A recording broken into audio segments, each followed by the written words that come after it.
गांव में अकाल का साया छा गया था और हर तरफ सूखे की मार थी। ऐसे में गांव में रहना अब मुमकिन नहीं था, इसलिए लोग काम की तलाश में गांव से बाहर जाने लगे थे। उन्हीं लोगों में से एक था प्रशांत, जो अपने गांव को छोड़कर काम की तलाश में निकल पड़ा था। चलते चलते वह आनंदपुर गांव पहुंचता है। उसके पास न तो रहने की कोई जगह थी और न ही कोई काम। चलते चलते वह गांव के एक बहुत बड़े और अमीर किसान सुमन सेठ के पास पहुंचता है। सेठ जी, मैं प्रशांत हूँ और दूसरे गांव से आया हूँ। हमारे गांव में अकाल पड़ गया है। खेत सूख गए हैं और लोग पानी की एक एक बूंद के लिए तरस रहे हैं। अगर मुझे आपके पास कोई काम मिल जाता तो बहुत कृपा होती सेठ जी। अरे रे, लगता है तुम्हारी हालत बहुत खराब है। ठीक है, मेरे पास एक काम तो है, पर मुझे नहीं लगता कि तुम वह कर पाओगे। सेठ जी, आप चिंता न करें। आप मुझे कोई भी काम दे सकते हैं। मैं वह काम पूरी मेहनत और ईमानदारी से करूंगा। अच्छा ठीक है प्रशांत, तो कान खोलकर सुन लो। मेरे पास 30 गाय और 40 भैंसें हैं। तुम्हें हर रोज उन जानवरों का गोबर निकालना होगा और सुबह शाम उन्हें चारा पानी देना होगा। महीने के आखिर में तुम्हें इस काम के लिए 300 रुपए मिलेंगे। और हाँ, 2 वक्त का खाना भी हमारी तरफ से मुफ्त दिया जाएगा।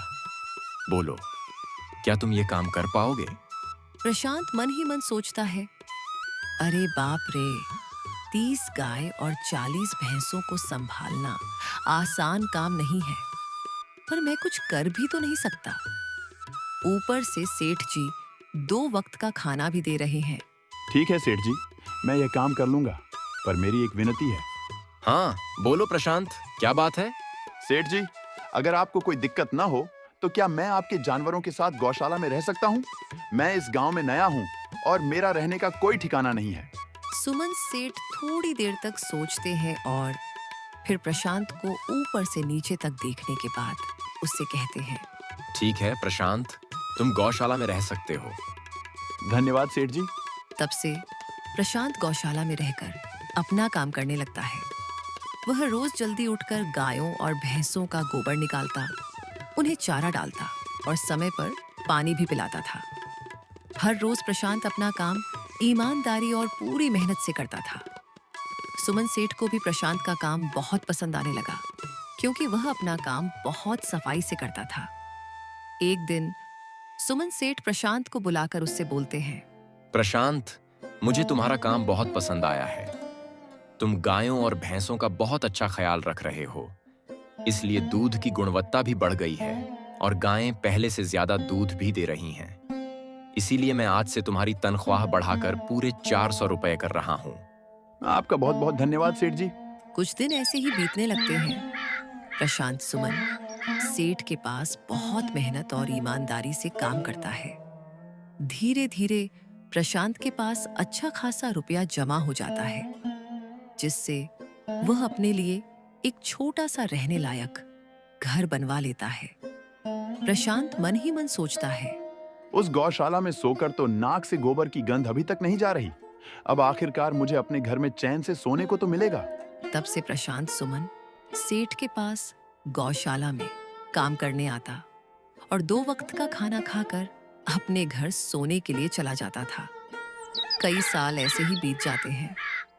प्रशांत की मेहनत के कारण उसके पास अच्छा खासा रुपया जमा हो जाता है। एक दिन प्रशांत सुमन सेठ से बोलता है, सेठ जी, आजकल गांव में चोरी की समस्या बहुत बढ़ गई है और मेरे पास कुछ रुपए भी जमा हैं, जो मैंने अपने घर में रखे हुए हैं। मुझे उन पैसों के चोरी होने की चिंता सता रही है। आपको तो पता है कि मैं दिन भर आपके पास ही काम करता हूँ और सिर्फ रात में ही घर सोने जाता हूँ। प्रशांत, तुम बिल्कुल सही कह रहे हो। आए दिन गांव में चोरी के नए नए किस्से सामने आ रहे हैं और दिन भर तुम्हारा घर खाली ही रहता है, तो चोरी होने की संभावना तो जरूर है। सुमन सेठ थोड़ी देर सोचते हैं और फिर प्रशांत से कहते हैं, देखो प्रशांत, ऐसे समय में तो गांव में एक ही जगह है जहां तुम्हारा धन सुरक्षित रह सकता है, और वह है गांव के जमींदार देवेंद्र का घर। क्या जमींदार का घर? हाँ प्रशांत, इस गांव के जमींदार बहुत ईमानदार और दयालु हैं। ऐसा मैंने कुछ लोगों से सुना है। उनके घर पर बहुत सारे पहरेदार भी हैं, तो चोरी होने की संभावना बहुत कम है। तुम अपने पैसे उनके पास रख सकते हो। अच्छा, ऐसा है क्या सेठ जी? ठीक है, फिर आज ही मैं जमींदार जी से मिलकर बात करता हूँ और उन्हें अपनी समस्या बताता हूँ।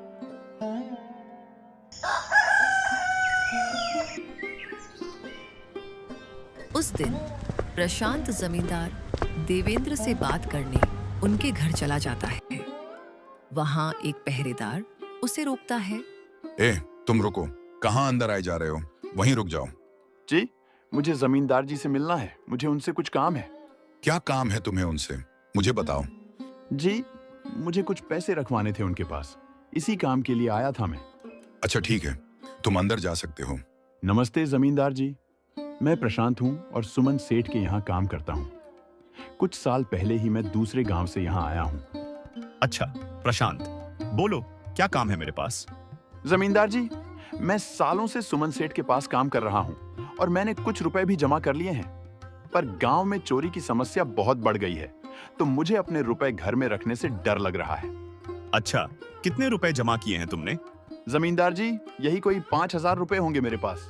वाह, यह तो बड़ी रकम है। मैंने आपकी ईमानदारी के बारे में लोगों से बहुत सुना है, इसलिए मैं अपनी रकम आपके पास कुछ वक्त के लिए रखने आया हूँ। हाँ प्रशांत, तुमने बिल्कुल सही सुना है। तुम्हारी रकम मेरे पास पूरी तरह से सुरक्षित रहेगी। तुम अब चिंता ही छोड़ दो, मैं सब देख लूंगा। प्रशांत अपना पैसा जमींदार को दे देता है। ये पूरे 5,000 रुपए हैं, आप गिनकर देख लीजिए।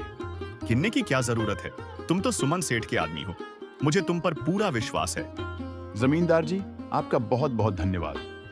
अब मुझे चोरों का कोई डर नहीं है, क्योंकि मेरे पैसे सुरक्षित हाथों में हैं। अरे प्रशांत, कोई बात नहीं। धन्यवाद तो मुझे बोलना चाहिए, जो तुम मेरे पास आए अपने रुपए रखने के लिए। प्रशांत अपने पैसे जमींदार को देकर अपने घर चला जाता है। जमींदार मन ही मन सोचता है, हाँ प्रशांत, तुम्हारे पैसे मेरे हाथों में ही अच्छे लगते हैं। ऐसे ही प्रशांत ईमानदारी और मेहनत से सुमन सेठ के यहाँ काम कर रहा था। देखते ही देखते 2 साल ऐसे ही बीत जाते हैं। एक दिन प्रशांत सोचता है, अब बहुत साल हो गए सुमन सेठ के यहाँ काम करते हुए। वैसे सेठ जी तो बहुत अच्छे इंसान हैं, पर सोच रहा हूँ कि अब खुद की जमीन लेकर उस पर मेहनत करूँ, तभी मैं बड़ा आदमी बन सकता हूँ। अब जो मेरे पास थोड़े कुछ पैसे हैं और जो जमींदार के पास पैसे संभालने के लिए दिए हैं, उन्हें मिलाकर थोड़ी जमीन खरीद लूंगा। आज ही जमींदार से मिलने जाता हूँ और अपने रुपए मांगता हूँ। यह सोचकर प्रशांत जमींदार देवेंद्र के घर चला जाता है। जमींदार जी, मैं अपने रुपए वापस लेने आया हूँ। आपके पास मैंने 5,000 रुपए दिए थे संभालने के लिए। अरे भाई साहब, मैंने आपको पहचाना नहीं। वैसे कौन हैं आप? अरे जमींदार जी, मैं प्रशांत हूँ। पिछले साल मैंने आपको पैसे संभालने के लिए दिए थे, याद आया कुछ? अरे भाई साहब, मेरे पास कितने सारे लोग आते जाते हैं पैसे रखने के लिए, और सभी के साथ मेरा अच्छा व्यवहार होता है। वैसे आपके पास कोई कागजात हैं क्या? क्योंकि मैं हर व्यक्ति से कागज पर ही व्यवहार करता हूँ। किसने कितने पैसे दिए, किसके कितने पैसे रखे हैं, सबका व्यवहार रहता है मेरे पास। जमींदार जी, ये आप क्या बात कर रहे हैं? आपकी ईमानदारी देखकर ही मैंने आपको पैसे दिए थे संभालने के लिए, और अब आप ऐसी बातें कर रहे हैं। कृपया करके मेरे पैसे मुझे वापस कीजिए। हाँ प्रशांत, मैं ईमानदारी से ही काम करता हूँ, इसीलिए तो तुमसे मैं कागजात मांग रहा हूँ। क्या तुम्हें पता नहीं, जब तुम किसी से पैसों का व्यवहार करते हो तो तुम्हें स्टैम्प पेपर पर लिखकर देना पड़ता है? तुम किसी से भी पूछ सकते हो। नहीं जमींदार जी, मैं आपके पैर पड़ता हूँ, कृपया करके मेरे रुपए मुझे दे दीजिए। बड़ी मेहनत से मैंने वह पैसे जमा किए थे, मुझ पर ऐसा अन्याय न करें। अरे क्या ये झूठा रोना धोना लगाया है? लगता है तुम ढोंगी हो और मेरी ईमानदारी और भोलेपन का फायदा उठाकर मुझसे यह रुपए लेने आए हो। रुक, तुझे अभी सबक सिखाता हूँ। जमींदार अपने आदमियों को बुलाकर प्रशांत की पिटाई करने को कहता है। इसे तब तक मारो जब तक यह बेहोश ना हो जाए। इस 2 कौड़ी के आदमी ने मेरी ईमानदारी पर सवाल उठाया है, इसे छोड़ना मत।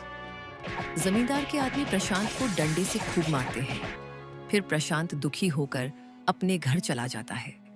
प्रशांत के शरीर पर घाव के निशान साफ दिखाई दे रहे थे।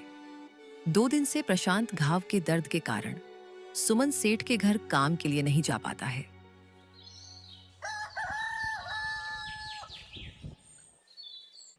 इसलिए अगले दिन सुमन सेठ प्रशांत के पास आ जाते हैं। वह देखते हैं कि प्रशांत खाट पर सो रहा है और बहुत चिंता में नजर आ रहा है। प्रशांत भाई, तुम 2 दिन काम पर नहीं आए, क्या हुआ भाई? तबीयत ठीक है ना तुम्हारी? कोई समस्या है क्या? अरे सेठ जी, आप खुद यहाँ आए हैं? आप खबर भिजवाते तो मैं खुद चला आता। अरे प्रशांत, कोई बात नहीं। तुम्हें देखकर लगता है तुम बीमार हो। क्या हुआ है तुम्हें? सेठ जी, क्या बताऊं, जिस जमींदार के पास पिछले साल मैंने अपने पैसे संभालने को दिए थे, वह आज मुझे पैसे वापस नहीं करना चाहता। वह बहुत लालची इंसान है। वह लोगों को ठग रहा है। और जब मैंने बाद में गिड़गिड़ाना शुरू किया तो उसने डंडे से मार मार कर मेरी पिटाई करवा दी और मुझे वहां से धक्के मारकर निकाल दिया। अरे बाप रे, यह तो बड़ा ही गंभीर विषय है। मैंने तो जमींदार के बारे में अच्छा ही सुना था, पर मुझे भी नहीं पता था कि वह इंसान इतना गिरा हुआ है। तभी मैं सोचूं कि हर साल उसकी संपत्ति इतनी ज्यादा कैसे बढ़ रही है। मुझे माफ कर दो प्रशांत, मैंने ही तुम्हें जमींदार के पास जाने को बोला था। गलती तो मेरी भी है। नहीं सेठ जी, आप तो मेरा अच्छा ही सोच रहे थे। यह तो उस जमींदार का लालच है। अब लगता नहीं कि मेरे पैसे उस जमींदार से वापस मिलेंगे भी। प्रशांत, मेरे पास एक तरकीब है जिससे मैं तुम्हारे पैसे तुम्हें वापस दिला सकता हूं। सुमन सेठ प्रशांत के कान में सारी तरकीब बताते हैं। ठीक है सेठ जी, हे ऊपर वाले, ये तरकीब कामयाब होने देना। अगले दिन सुमन सेठ बहुत सारे पैसों को एक सूटकेस में भरकर खुद जमींदार के घर जाते हैं। अरे सुमन सेठ, आज आप खुद यहाँ? बोलिए भाई, इस गरीब के घर कैसे आना हुआ? हमारा तो यह सौभाग्य है कि आप जैसे धनी आदमी के चरण हमारे घर में लगे हैं। नमस्ते जमींदार जी। अरे जमींदार जी, आप तो मुझे अब शर्मिंदा कर रहे हैं। वैसे मैं कुछ महीनों के लिए दूसरे राज्य में व्यापार करने जा रहा हूं। मैं यह लगभग 1 लाख रुपए लाया हूं। मुझे डर है कि कहीं यह चोरी ना हो जाए। क्या आप मेरे सारे पैसे अपने पास संभाल कर रख सकते हैं? आपके सिवा इस गांव में और किसी पर भरोसा नहीं कर सकता। अरे सुमन सेठ, यह भी कोई पूछने की बात है? मेरे पास आपके पैसे बिल्कुल सुरक्षित रहेंगे।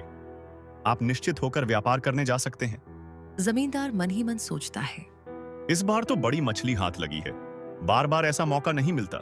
भारी माल हाथ में लगने वाला है। तभी वहां पर प्रशांत आ जाता है। अरे प्रशांत, तुम? अच्छा हुआ तुम आ गए। मैं तुम्हारे पास ही आने वाला था। मुझे माफ करना, उस दिन तुम्हें पहचान नहीं पाया। इतने सारे लोग मेरे पास आते हैं तो जरा परेशानी होती है, पर मैं अपनी बातों का बड़ा पक्का हूं। हाँ रुको, मैं तुम्हारे सारे पैसे अभी देता हूं। जमींदार प्रशांत के सारे पैसे उसे लौटा देता है। माफ करना प्रशांत, मेरे आदमियों ने तुम्हारे साथ उस दिन बदतमीजी की। मैं आज ही उनको काम से निकालता हूं। प्रशांत बिना कुछ बोले वहां से चला जाता है। अरे क्या बात है जमींदार जी, आप तो अपनी बातों के बहुत पक्के हैं।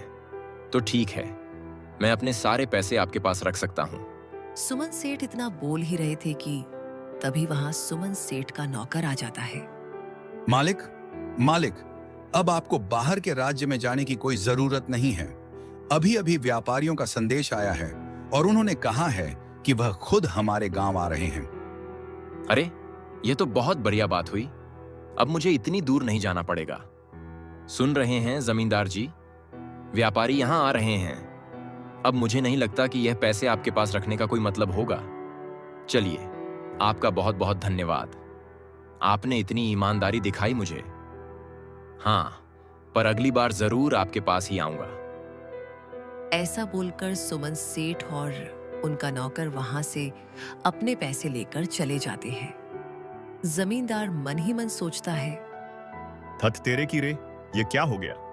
ये 1 लाख रुपए भी चले गए और जो प्रशांत के 5,000 रुपए हड़प लिए थे वह भी चले गए। आपका बहुत बहुत धन्यवाद सेठ जी। अगर आज आप ना होते तो मेरी सारी जमा पूंजी वह जमींदार हड़प लेता। प्रशांत, कोई बात नहीं। जो व्यक्ति मेहनत और ईमानदारी से कमाता है, ऊपर वाला उसका कभी बुरा नहीं होने देते, और जो हराम की कमाई खाता है उसका कभी अच्छा नहीं होने देते।